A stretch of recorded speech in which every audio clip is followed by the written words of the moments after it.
రాజస్థాన్ నుండి ఆచార్య శ్రీ గిరిధర స్వామీజీ వచ్చారు.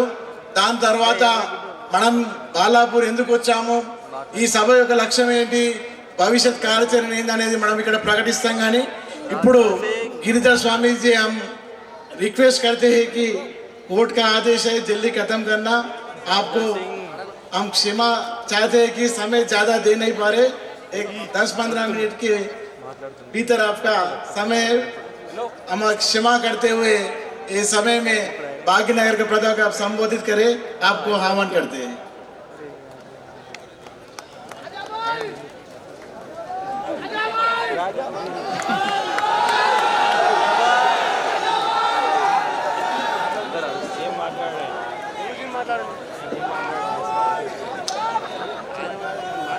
राजा भाई,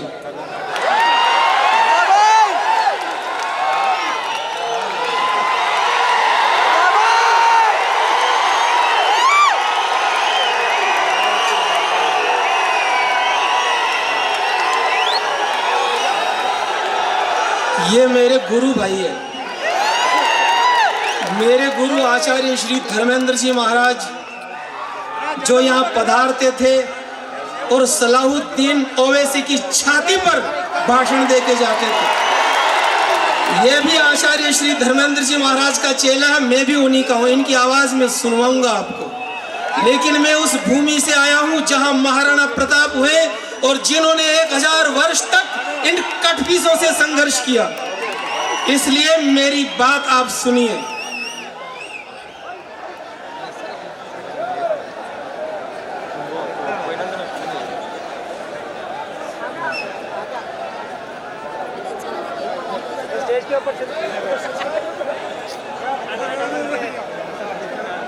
हेलो,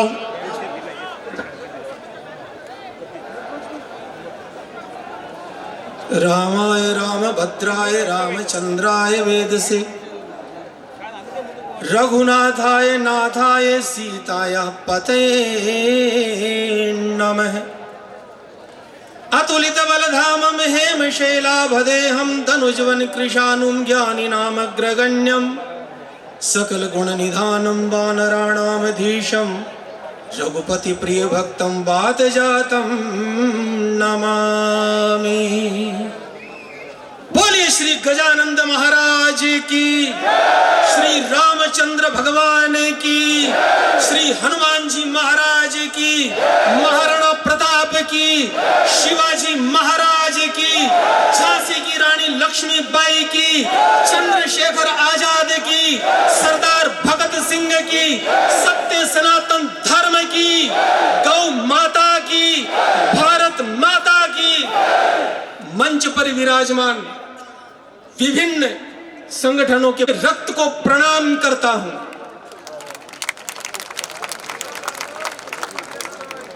लोकमान्य बाल गंगाधर तिलक के समय से जो गणेशोत्सव प्रारंभ हुआ, आज मैंने अपने नेत्रों से उस जोश को यहां पर देखा है.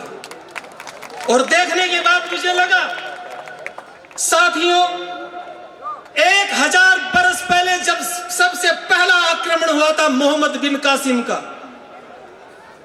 उस समय इस प्रकार से संगठित हो गए होते तो न तो इस जमीन पर इस्लाम पैदा होता, न इस जमीन पर करोड़ों हिंदुओं की हत्या होती, न राम मंदिर टूटता, न गौ माता की हत्या होती, न पाकिस्तान बनता, न बांग्लादेश बनता, न रोहिंग्या होते, न असदुद्दीन ओवैसी जैसे गद्दार पैदा होते. समस्या केवल बांग्लादेश और रोहिंग्या की नहीं है. यह समस्या उत्पन्न कहां से होती है, हमने उसको नहीं पकड़ा. यदि हमने उसको पकड़ लिया होता, 1000 बरस पहले अगर हमारे धर्म गुरु हमको कुरान पढ़ करके समझा देते कि इस्लाम क्या है, तो हम जाग गए होते. हमने सबको अपने जैसा समझा. हमने सोचा जैसे हम हैं वैसे ही सब होते होंगे, सब धर्म समान है. यह झुंझुना पकड़ाया गया. सब धर्म समान है, यह हमको सिखाया गया. सब धर्म समान है, सब धर्म समान है. इस मंत्र को जपते जपते जपते जपते आज हमारी ये दुर्गति हो गई। मैं आपको बताना चाहता हूं साथियों, जब पहला आक्रमण हुआ मोहम्मद बिन कासिम का, उस समय हिंदुस्तान की जनसंख्या, इस भारत में हिंदुओं की जनसंख्या थी 70 करोड़। ध्यान से सुनना और समझना, आग उठेगी अंदर से। 1000 वर्ष पहले इस देश में भारत के हिंदुओं की जनसंख्या थी 70 करोड़ 1000 वर्ष पहले, और वहां से गुलामी का दौर शुरू हुआ। 800 वर्षों की वो गुलामी, फिर 200 वर्षों की अंग्रेजों की गुलामी, और 15 अगस्त 1947 को जब अंग्रेज इस देश को छोड़ करके गए, उस समय हिंदुओं की जनसंख्या थी 35 करोड़। मैं आपसे पूछना चाहता हूं, 1000 वर्ष पहले जो हिंदू 70 करोड़ थे, 1947 में उनकी जनसंख्या 70 अरब होनी चाहिए थी ना, वो 35 करोड़ कैसे बच गए? किसने मारा उनको? कौन देगा इसका हिसाब? किसी ने नहीं समझा। जिधर से इस्लाम की आंधी गुजरती थी, गांवों को एकत्र करके मुंडी काट काट करके पूरे पहाड़ खड़े किए जाते थे। करोड़ों हिंदू मारे गए, सब धर्म समान है के चक्कर में, हिंदू मुस्लिम भाई भाई के चक्कर में। अरे कम से कम पढ़ के देखते तो सही, सब धर्म समान है क्या? अब मैं आपको बता रहा हूं, कुरान की सूरा नंबर 2 की आयत 244, मूंछ वाले भाई साहब, मैं आपको देख करके डर रहा हूं। वकातिलू फी सबीलिल्लाहि वअलमू अन्नल्लाह समीउन अलीम। ये जो घुसपैठ की समस्या है, शुरुआत कहां से हो रही है? सारी बीमारियों की जड़ कुरान मजीद। और जब तक ये किताब रहेगी, इस दुनिया में, इस धरती पर शांति हो ही नहीं सकती। और उस किताब को पढ़ाने के लिए मदरसों में भारत सरकार पैसा देती है, करोड़ों रुपए। क्या कहा गया? वकातिलू फी सबीलिल्लाहि वअलमू अन्नल्लाह समीउन अलीम। सीधा आदेश दिया गया है, ए मुसलमानों, खुदा की राह में जिहाद करो। किससे जिहाद करो? बोले काफिरों से। काफिर कौन? जो इस्लाम को ना माने, वो सब काफिर। उनसे जंग करो। और जहां दिखे, सूरा 9 की आयत नंबर 71 में तो सीधा लिख दिया, जैसे ही रमजान खत्म हो तो जहां भी काफिर दिखे सीधा मार दो। क्यों मार दो भाई? हमने क्या बिगाड़ा? बोले तुम मुसलमान नहीं हो। अरे तो कोई बचने का तरीका तो होगा। बोले 2 ही तरीके, या तो तुम मुसलमान बन जाओ, या फिर हम तुम्हारी गर्दन काटेंगे। और ये करते आ रहे 1400 वर्षों से। करोड़ों हिंदुओं को उन्होंने मारा, और मां बहनों की जिस प्रकार से मंडियां लगा लगा करके इन्होंने बेचा। आप कभी अफगानिस्तान में हिंदू कुश पर्वत है, हिंदू कुश यानी जहां हिंदुओं को काटा गया, ऐसी कौन सी जगह है? आप कहेंगे जी पुरानी बातों को याद मत कीजिए, तो उस जमाने की बातें। मैं कहता हूं अनवरत रूप से जब से ये कौम पैदा हुई, तब से लेकर आज तक एक भी दिन ऐसा नहीं जाता इस देश में जिस दिन वो किसी हिंदू को, बेगुनाह हिंदू को नहीं मारते हो, जिस दिन वो किसी गाय को न काटते हो, जिस दिन वो किसी हिंदू बहन बेटी को लव जिहाद में ना फंसाते हो। ऐसा एक दिन नहीं जाता। अरे बंद ही नहीं हुआ वो सिलसिला। वो सिलसिला बंद कब होगा? अभी आपने फरमाया बांग्लादेश, रोहिंग्या। समस्या इतनी सी नहीं है। हिंदुस्तान की गली गली में जहां मुसलमान रहता है वहीं पाकिस्तान है, वहीं बांग्लादेश है, वहीं रोहिंग्या है। और ये जिस भूमि पर आप बैठे हो, इस भूमि पर ये तो पाकिस्तान में मिलने वाले थे। वो तो भला हो सरदार वल्लभ भाई पटेल का कि कान पकड़ करके जमीन पर रगड़ दिया, और वो जो नमूना मिलना चाहता था पाकिस्तान से, वो भी यहां से भाग गया पाकिस्तान, सब कुछ छोड़ छाड़ करके। शुरुआत कहां से होती है? बांग्लादेशी और रोहिंग्या आते कहां से है? उनको बुलाया जाता है, आमंत्रित किया जाता है, राजनीतिक पार्टियों को उनके वोट चाहिए होते। मैंने आज अखबार में एक चीज पढ़ी, आपकी इस जो ये समारोह हो रहा इसी की न्यूज थी, उसमें लिखा गया था कि यहाँ के गरीब मुसलमान भी बांग्लादेशियों से परेशान है। इससे बड़ा झूठ दुनिया में कोई हो नहीं सकता। मैं कहता हूं उतना ही झूठ है हिंदू मुस्लिम भाईचारे की बातें जितनी झूठ है, सब धर्म समान है जितना झूठ है, उतना ही झूठ ये है। जैसे ही कोई बांग्लादेशी, जैसे ही कोई रोहिंग्या आता है, वो सीधा मस्जिद में जाता है, वहां उनकी एंट्री होती है, वहां उनको संरक्षण मिलता है, राजनीतिक पार्टियां संरक्षण देती है, फिर उनके नकली आधार कार्ड बनते हैं, फिर उनके वोटर कार्ड बनते हैं। वो बांग्लादेश के भी नागरिक है, वो यहाँ के भी नागरिक है। केवल इन सुअरों की संख्या बढ़ाने के लिए, वोटरों की संख्या बढ़ाने के लिए ये खेल खेला जा रहा है। इलाज क्या है? मैं इलाज बता रहा हूं आपको। हमारी समस्या ये है कि हमको जैसे भी कोई समस्या खड़ी होती है, हम प्रशासन की ओर देखते हैं। प्रशासन ऐसा करे, प्रशासन गोहत्या बंद करे, प्रशासन लव जिहाद के ऊपर कानून बनाए। मैं आपसे कहना चाहता हूं, जब पाकिस्तान अलग हुआ उस समय 40 लाख हिंदुओं की इन्होंने हत्या की और पाकिस्तान और बांग्लादेश बना। आंखों में खून नहीं उतरता क्या? और किस प्रकार के अन्याय और अत्याचार किए। और अगर आपको समझना हो इस्लाम क्या है, बांग्लादेश में जो कुछ हो रहा साथियों, यही इस्लाम है और ये सब कुछ लिखा गया है। आप सोचिए, वहां पर छोटी छोटी बच्चियां जो 10-12 साल की, जैसे ही कोई बच्ची हिंदू के घर में पैदा होती है पाकिस्तान बांग्लादेश में, वहां की मस्जिद का मौलवी उसका डाटा एंट्री करता रजिस्टर में, इसके घर में बेटी हुई है। और वो सब मिलकर के माँ बाप के सामने उस छोटी सी फूल सी मासूम सी बच्ची का रेप करते हैं। पति के सामने पत्नी का रेप, भाई के सामने बहन का रेप, माँ बाप के सामने उन बच्चियों का रेप।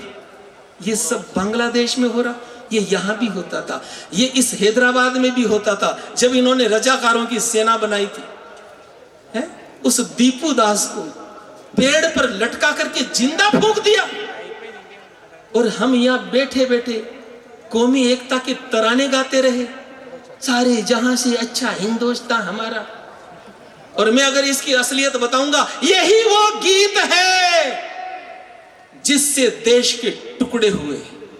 इससे झूठा और इससे दरिंदगी भरा कोई गीत है ही नहीं। यही आदमी था जिसने पाकिस्तान बनवाने में सबसे पहला प्रस्ताव रखा, अल्लामा इकबाल। 1925 में इलाहाबाद की सभा में यही व्यक्ति था जिसने सबसे पहले 1904 में सारे जहां से अच्छा हिंदुस्तान हमारा। अब आगे बेईमानी देखिए, हम बुलबुले हैं इसकी, ये गुलसिता हमारा, हम बुलबुले हैं, हम बुलबुले हैं। अरे हमारे वो पूर्वज जो 5 वर्ष की अवस्था में सिंगों की छाती पर चढ़ करके नीचे पटक करके उनके दांत गिन लिया करते थे, उनको इसने बुलबुल बना दिया। कैद में है बुलबुल, सैयाद मुस्कुराए, कहा भी न जाए अब रहा भी न जाए, नाच मेरी बुलबुल, पैसा मिलेगा। बुलबुल है हम वो लोग हैं, इंद्र जिमी जंब पर बाड़ो सुअंब पर, रावण सदंब पर, रघुकुल राज है कौन बारी बाह पर, संबुरती नाह पर, जो सहस्त्र बाहु पर, राम द्विज राज है दावा द्रुम दंड पर, चीता मृग झुंड पर, भूषण वितुंड पर, जैसे मृग राज है तेज तम अंश पर, कान्हा जिमी कंस पर, त्यो मलेच वंश पर सिंह शिवराज है, वो है हम। और उन लोगों को उस अभागे ने बुलबुल बना दिया। हम बुलबुले हैं इसलिए। आगे वो कहता है, मजहब नहीं सिखाता आपस में बैर रखना, इससे बड़ा झूठ हो सकता है? जैसे ही रमजान का महीना बीते, जहां भी काफिर दिखे बिना पूछे गर्दन उड़ा दो, ये मजहब ही तो सिखा रहा आपस में बैर रखना। स्थान स्थान पर एक और झूठ आजकल बोला जा रहा, क्योंकि मीडिया का जमाना है, की मात्र 26 आयतें ऐसी है जो कंट्रोवर्सी पैदा करती है, ये एकदम झूठ है। मैं कहता हूं जितना आपको हनुमान चालीसा याद है ना, उतनी मुझे कुरान मजीद याद है मूछ वाले भाई साहब। लेकिन क्योंकि आपने कहा 15 मिनट से ज्यादा मत बोलना, परंतु मैं रात को 2 बजे उठा, जयपुर में फ्लाइट लेकर के यहाँ आया हूं, और जब तक हिंदू राष्ट्र पूरा स्थापित नहीं कर दूंगा बैठने वाला हूं नहीं। मजहब नहीं सिखाता आपस में बैर रखना। ये कौन बोल रहा? अल्लामा इकबाल। अब बेईमानी देखिए, यही आदमी जब पाकिस्तान का प्रस्ताव रखता है मुस्लिम लीग की सभा में, तो ये क्या गाता है? चीनो अरब हमारा, हिंदुस्तान हमारा, मुस्लिम है हम वतन है सारा जहां हमारा। तुम्हारे बाप का राज है। न तो इस देश में मोहम्मद पैदा हुआ, न इस देश में ईसा मसीह पैदा हुए। ये लफंगे घुसपैठिए बन करके आए थे, और इस मजहब की शुरुआत ही घुसपैठ से हुई। घुसपैठ समस्या है ना, कहां से सीखा? कुरान मजीद की सूरा नंबर 4 की आयत नंबर 71 में वो कहते हैं, या अय्युहल्लजीना आमनु खुजू हिज्रकुम फनफिरू सुवातिन अविन फिरू जमिया। अब हिंदी अर्थ सुनिए। वह मोहम्मद कहता है, ए मुसलमानों, इकट्ठे होकर के कूच करो, अकेले नहीं, क्योंकि अकेले तो तुम्हारी कोई मुंडी मरोड़ देगा। इकट्ठे होकर के हथियार लेकर के बाहर निकलो और जिहाद करो। तो ये जो घुसपैठ करते हैं, यहां तीर्थ यात्रा करने के लिए, पंचर निकालने के लिए नहीं आते हैं, जिहाद के लिए आते हैं। और जहां कहीं पर भी ये लोग गए, उन्होंने वहां की जनता को समाप्त किया। किसी जमाने में 4000 मुसलमानों को शरण दी गई थी पर्सिया में। उनको भी भूत सवार था भाईचारे का। मात्र 4000 मुसलमानों को उन्होंने शरण दे दी थी। हुआ क्या? थोड़े दिन में धीरे धीरे सारे पारसियों को खत्म किया। जो जिंदा बचे हुए थे वो बेचारे प्राण बचा करके हिंदुस्तान में दौड़ करके आए, और आज उस देश का नाम हो गया ईरान। 50 देश इन लोगों ने बनाए, हाथ जोड़ करके नहीं बनाए, समाज सेवा करके नहीं बनाए, वृक्षारोपण करके नहीं बनाए, भंडारे चला करके नहीं बनाए, हराम खोरी से बनाए। जहां भी गए खून की नदियां बहाते हुए गए। और आप कहते हो भाईचारा? अरे तुम्हें भाईचारे का ही शौक है तो जाट राजपूत भाई भाई क्यों नहीं, ब्राह्मण बनिया भाई भाई क्यों नहीं? हमें भाईचारा करना है तो हम केवल हिंदू हिंदू भाई भाई। मैं आपको बताना चाहता हूं साथियों, मोदी जी कानून बनाए, बांग्लादेशियों को निकाले, ऐसा कभी होने वाला नहीं है। जिस समय कश्मीर से 5 लाख हिंदुओं को मार मार करके दरिंदगी करके भगाया गया था, उस समय भी कानून था, उस समय भी सेना थी, उस समय भी संसद भवन में मंत्री लोग बैठे थे। एक भी बचाने के लिए गया? कोई नहीं गया ना। आज भी कानून है, आज भी पुलिस है, आज भी सीआरपीएफ है, मिलिट्री है, सब कुछ है। मैं आपसे पूछता हूं, जिस दिन इन दरिंदों की जमात तुम्हारे घर के सामने आकर के खड़ी होगी, अपने आप को कैसे बचाओगे? क्या करोगे? उस समय आप वहां पर हिंदू मुस्लिम भाई भाई के नारे लगाओगे? कैसे बचाओगे जब आपकी आंखों के सामने दरिंदे बच्चों की गर्दन काटेंगे? अरे गुरु गोविंद सिंह के 2 छोटे छोटे मासूम से बच्चों को दीवार में चुन दिया, जिंदा फूंक देना। मैं आपको कितना सुनाऊं, आप लोगों का मन खराब हो जाएगा। साथियों, बांग्लादेशी, रोहिंग्या, इनको भगाने का एक ही तरीका है। जहां कहीं भी कोई बांग्लादेशी मुसलमान दिखे, जहां कहीं भी कोई रोहिंग्या मुसलमान दिखे, गर्दन पकड़ करके जमीन पर पटक करके मुंडी मरोड़ना शुरू करो। एक की मरोड़ोगे सारे भाग जाएंगे, और कोई तरीका नहीं है। जिस समय आपके ऊपर आक्रमण होंगे उस समय कोई बचाने नहीं आएगा। आप लोग कहेंगे महाराज ये कैसी बातें कर रहे हो संत होकर के। साथियों, मैं भी आपको बहुत अच्छे अच्छे भजन सुना सकता था, मैं भी बहुत प्यार भरे प्रवचन कर सकता था। इस शहर में कितनी बार कथा सुनाने आया हूं, लेकिन जब याद आती है वो 12,000 महिलाओं ने चित्तौड़गढ़ में जोहर किया, जिंदा चल गई। क्यों चल गई? अरे हमारी एक अंगुली अगर तवे को छू जाए ना, माचिस की दिया सलाई को छू जाए ना, हमारी क्या हालत होती है। तो जो महिलाएं जिंदा अपने आप को जला लिया, वो जब याद आती है खून खोलता है। और साथियों ध्यान रखना, जो जाति, जो समाज, जो कौम अपने ऊपर हुए अत्याचारों का बदला नहीं लेता है, वो जाति, वो समाज जल्दी समाप्त हो जाता है।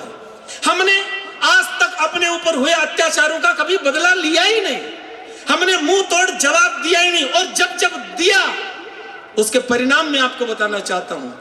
जब पहला मोहम्मद बिन कासिम आया, पहली बार हिंदुओं को पता चला कि इतने नीच लोग भी दुनिया में होते हैं कि रात को सोते समय आक्रमण करके मारा और महिलाओं को उठा कर ले गए।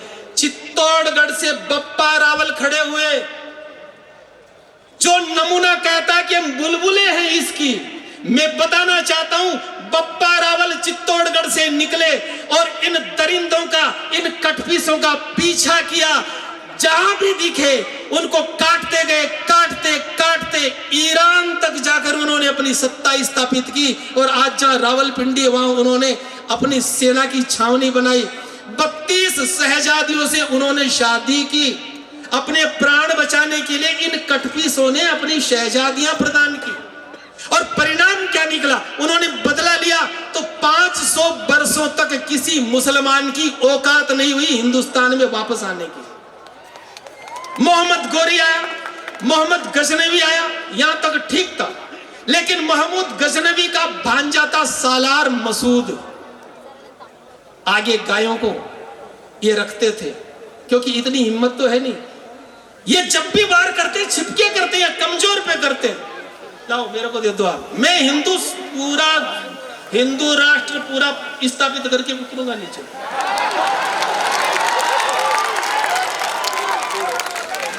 जयपुर में जाके जवाब भी देना क्या करके आया वो।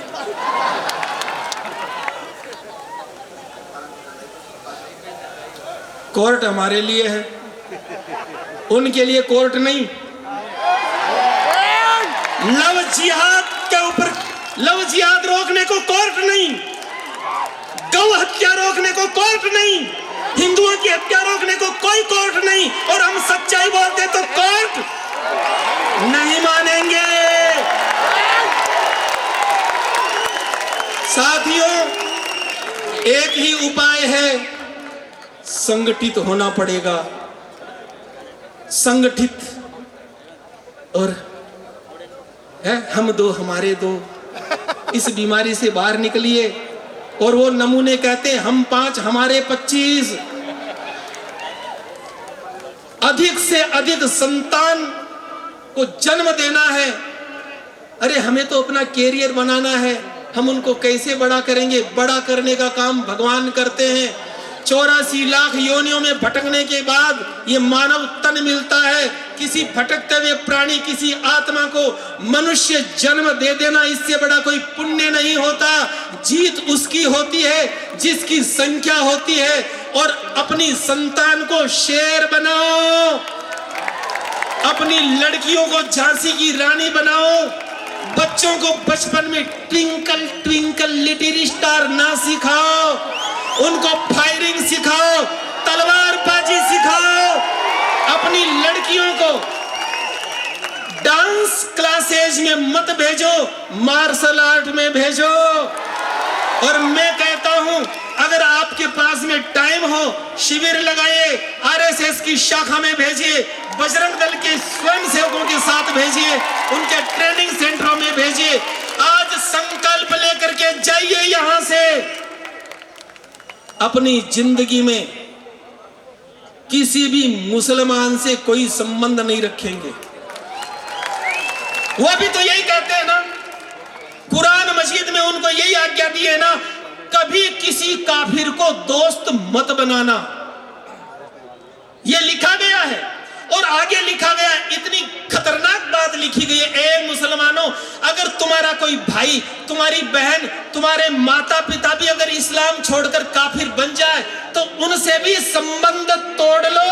ये सीख दी गई है कुरान मजीद में। तो मैं कहता हूं, अगर इनको तोड़ना है, इनको निचोड़ना है, किसी मुसलमान को कभी कोई संबंध ना रखें।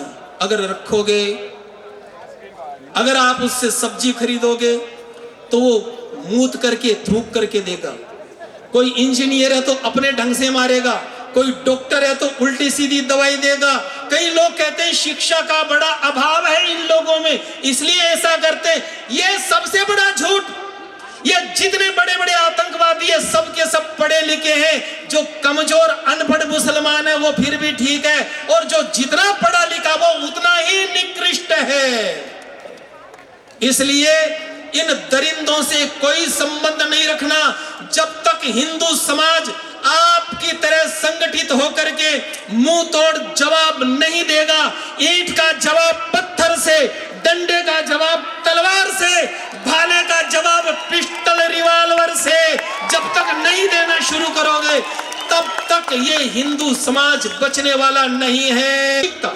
लेकिन महमूद गजनवी का भांजा था सालार मसूद, आगे गायों को ये रखते थे, क्योंकि इतनी हिम्मत तो है नहीं। ये जब भी वार करते छिपके करते या कमजोर पे करते। लाओ मेरे को दे दो आप, मैं हिंदू राष्ट्र पूरा स्थापित करके उतरूंगा नीचे।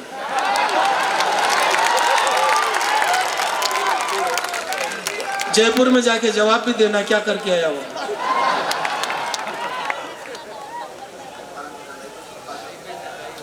कोर्ट हमारे लिए है, उनके लिए कोर्ट नहीं।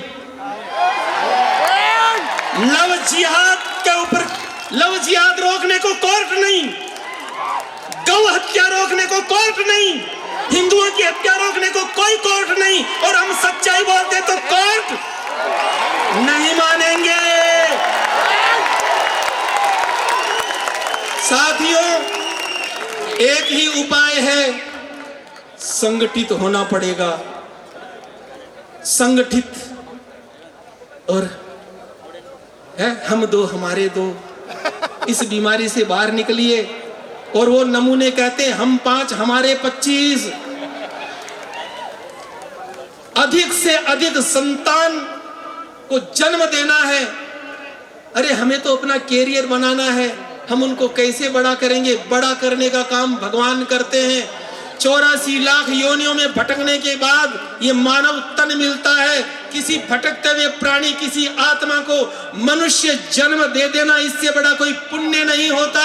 जीत उसकी होती है जिसकी संख्या होती है।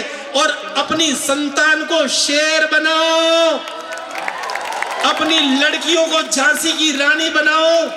बच्चों को बचपन में ट्विंकल ट्विंकल लिटिल स्टार ना सिखाओ, उनको फायरिंग सिखाओ, तलवारबाजी सिखाओ। अपनी लड़कियों को डांस क्लासेज में मत भेजो, मार्शल आर्ट में भेजो। और मैं कहता हूं, अगर आपके पास में टाइम हो, शिविर लगाइए, आरएसएस की शाखा में भेजिए, बजरंग दल के स्वयंसेवकों के साथ भेजिए, उनके ट्रेनिंग सेंटरों में भेजिए। आज संकल्प लेकर के जाइए यहां से। अपनी जिंदगी में किसी भी मुसलमान से कोई संबंध नहीं रखेंगे। वो भी तो यही कहते हैं ना, कुरान मजीद में उनको यही आज्ञा दी है ना, कभी किसी काफिर को दोस्त मत बनाना। ये लिखा गया है और आगे लिखा गया है, इतनी खतरनाक बात लिखी गई है, ए मुसलमानों, अगर तुम्हारा कोई भाई, तुम्हारी बहन, तुम्हारे माता पिता भी अगर इस्लाम छोड़कर काफिर बन जाए तो उनसे भी संबंध तोड़ लो। ये सीख दी गई है कुरान मजीद में। तो मैं कहता हूं, अगर इनको तोड़ना है, इनको निचोड़ना है, किसी मुसलमान को कभी कोई संबंध ना रखें।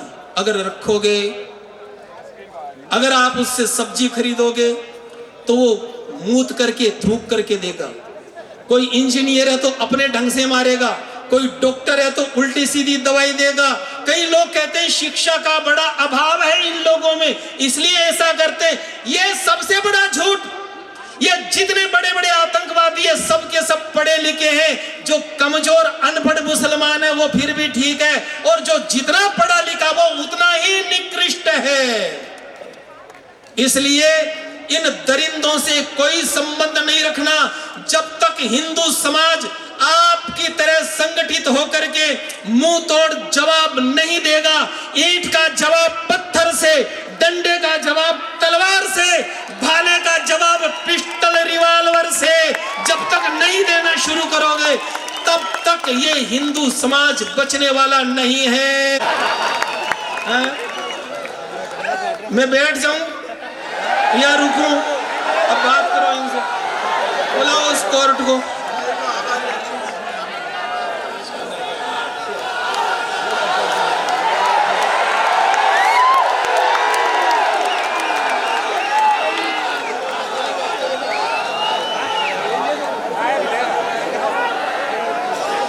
बोलो या रहने दो? आप क्या बोल रहे हो?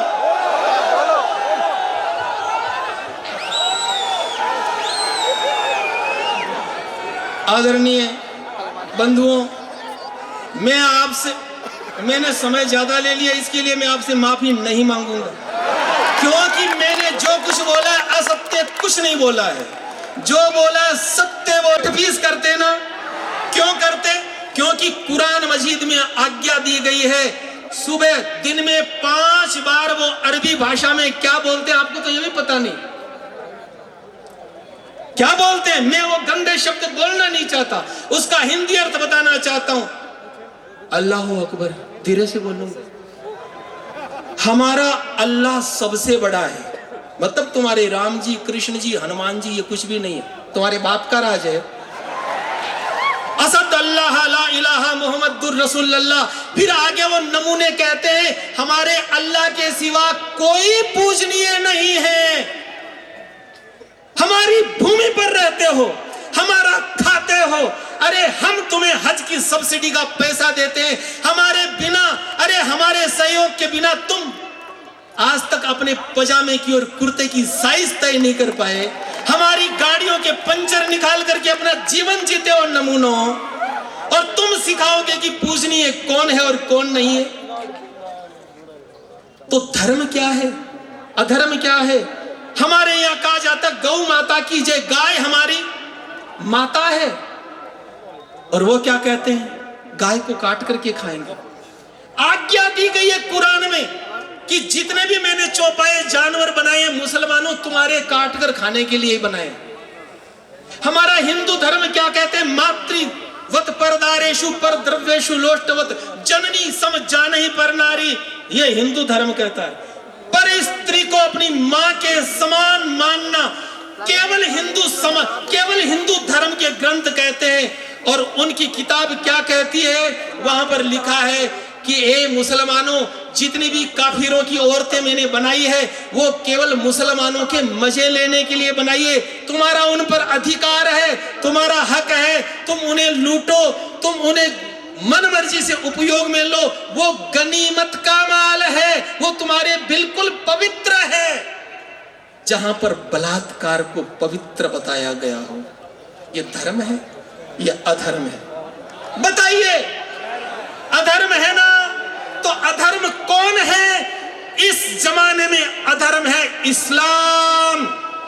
अगर नाश करना है तो अधर्म का नाश हो, प्राणियों में सद्भावना हो, और विश्व का क्या लेना देना हमें पूरे विश्व से? यही है बीमारी की जड़, विश्व बंधुत्व, एकात्म मानवतावाद, गांधी बापू की अहिंसा। अरे हमें विश्व से लेना देना क्या है? इस विश्व से जितने लुच्चे लफंगे गुंडे बदमाश इस देश में आए, उन सब ने हमको लूटा, हमें खसोटा, हमें मारा, अगर कल्याण करना है तो केवल हिंदू का कल्याण की बात करो, बाकी सब भूल जाओ।